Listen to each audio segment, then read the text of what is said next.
Welcome to this week's edition of Mountain Outhouse News. I'm your host, Jam. This is the crazy to happen in running this week.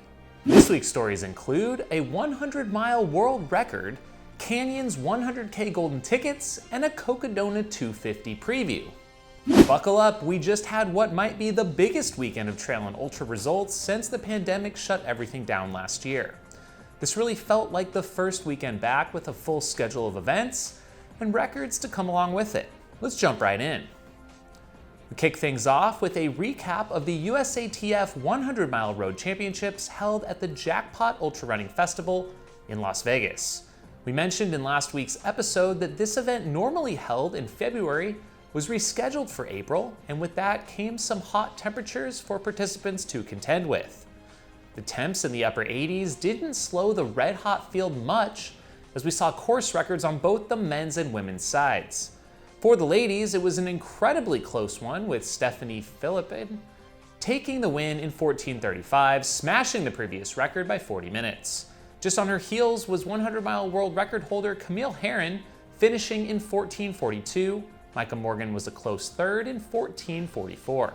For the men, Rajpal Panu took things out fast from the get-go, but faded in the heat of the day, eventually being overtaken by Zach Bitter, who went on to win in 12:52, another incredible performance from one of the all-time best 100-mile runners. Coming in second was Jacob Jackson in 14:12, with Pat Regan third in 14:51. We had to take out 100-mile world record holder from Zach Bitter's title in the Jackpot recap, as we unexpectedly saw a new one this weekend.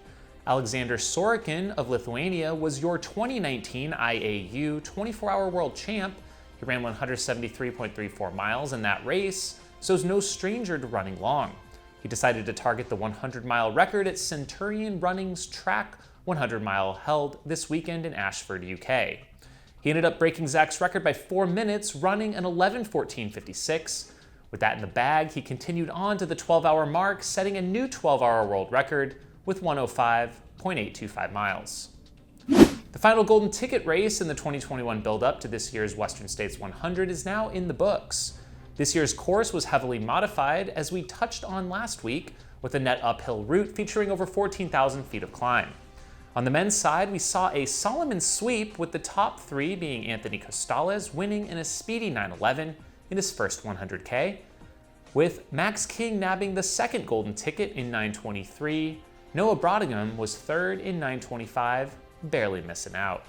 For the women, we saw more of an international flair, as Beth Pascal put out a dominating performance, winning in 10:01. Abby Hall nabbed the first golden ticket, placing second in 10:34. Audrey Tanguy of France was third, but like Beth is already running Western States. The last and final ticket went to Emily Hawgood, who earlier this year placed third at Bandera and seventh at Black Canyon before earning her ticket at Canyons with her fourth place finish in 10:37. Way to stick with it. After seeing the mass start at the Canyons 100K this weekend and multiple events going off across California, it is a bit puzzling to learn that the San Diego 100, which was slated to run June 4th, has been canceled due to COVID-19 restrictions, even with an extensive plan in place. We got a tip that the Tahoe Rim Trail 100 course has been updated and is now starting and finishing in Carson City, Nevada, which I think is a pretty cool move. The course used to be a double of the 50-miler course starting at Spooner Lake, but this one looks to be a little bit more spread out with some new trails, but still multiple loops of some smaller parts of the course. In some FKT news, 20-year-old Hunter Leininger is currently on the Benton-Mackey Trail, which runs 290 miles between Georgia and Tennessee. The record on the route is currently held self-supported by TJ Pitts, but Hunter looks to be on track to finish under that in a supported fashion. At the writing of this script, he was already 217 miles in and getting close to that finish. Norwegian elite ultrarunner Simon Holvik, who most recently took to the track for Kilian's Phantasm 24-hour, has his own record attempt coming up in July. Simon has been training over 200 miles in recent weeks, will be attempting the record for running across Norway, a total distance of 2,600 kilometers. Stay tuned for an update on that when he starts. Well folks, the day is nearly upon us. Taggart Van Etten will be attempting the 100-mile treadmill record this Saturday, May 1st. Tune into his Twitch channel for a live stream from the season's gastropub. Follow him at Taggart Runs. Currently, the record is held by Zach Bitter at 12:09, and he's aiming for 11:40. I'd say he gets it. Some big news from one elite running group based out of Boulder, Colorado. The Tinman Elite was formed in 2017. Their goal is to get their athletes to the Olympics for distances from 800 meters up to the marathon. The group adopted their coach's nickname, Tinman Schwartz, as their team moniker that has now grown a cult-like following with fans. The Adidas-sponsored group puts out a lot of content and merch drops to help support the team, connect with their fans. Well, they announced this past week they are parting ways with the Tinman himself as their coach. According to the team, they weren't getting the individualized attention they needed to be their best and decided to take action. Not sure what the future holds for both. Well, here's a fun video from a high school track meet as a dog jumps in one of the races and ends up taking the win.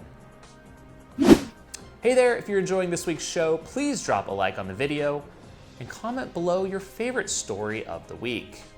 The European Union has announced it will lift restrictions on American visitors this summer who have been fully vaccinated. This could be good news for those looking to attend races abroad. Well, that's if they happen. I guess it's one step in the right direction. On to some other race results from the weekend. First, the Promised Land 50K in Virginia. I couldn't locate full results for this one, but Michael Owen placed first in 4:42.42 for the win. For the 34-mile race with over 7,400 feet of climb.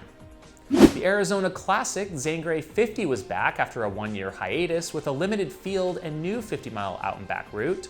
Charlie Ware took the win with a speedy 7:47, followed by Seth Rutt second, over an hour back in 8:50.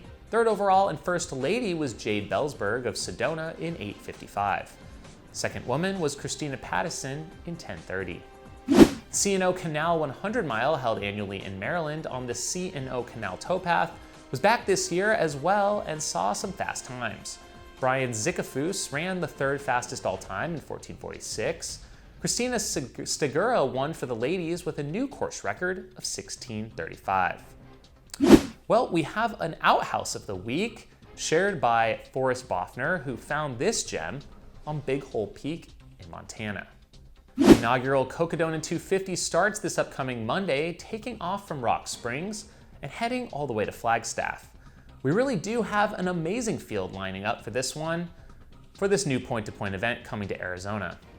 Some of the highlights include 3 former Arizona Trail FKT holders, Whit Weisbrom, Jeff Garmeyer, and Michael Versteeg. A couple of Triple Crown of 200s podium placers and champs, Michael McKnight, Todd Bachman, and Dax Hawk. Big's Backyard champ Maggie Guterrell won that event in 60 hours, running 250 miles. We've also got 2020 Moab 240 champ Jesse Morton Langhag, 200-mile vet Micah Thews, first place Mogan monster Ali Spacek, to name a few more of the top women. And of course, don't count out Corey Woltering, who's coming off a record-setting FKT of the Pinhoti Trail just a few weeks back. He says he's feeling recovered and ready to roll. The sport of running lost a legend this past week. Arlene Piper passed away this February at age 90, but the news is just beginning to circulate. Arlene is credited as the first woman to complete a sanctioned marathon at Pikes Peak back in 1959. Back then, it took her 9 hours, 16 minutes. Thank you for tuning in to episode 201 of Outhouse News. Be sure to subscribe to get the latest episode, and if you'd like to support the show, please consider joining us, Steep Life Media, on Patreon, where you'll enjoy bonus content each week right from me for as little as $2 a month. We want to mention by name our $25 level supporters and up. At the $100 level, Brian Sands. At the $50 level, Squirrels Nut Butter, Mark Grabowski, Peter and Patty Curry, as well as our $25 level supporters, Carrie Savage, the Castle Rock Run Club, Grandpa Man, Michael Perez, Nick Bailey, Steve De La Cruz, York Beach Runner, Michael Adams, and 10 Junk Miles. And finally, if you'd like to own this week's pair of Jam Jam sunglasses, check out the link below. Have a shitty week.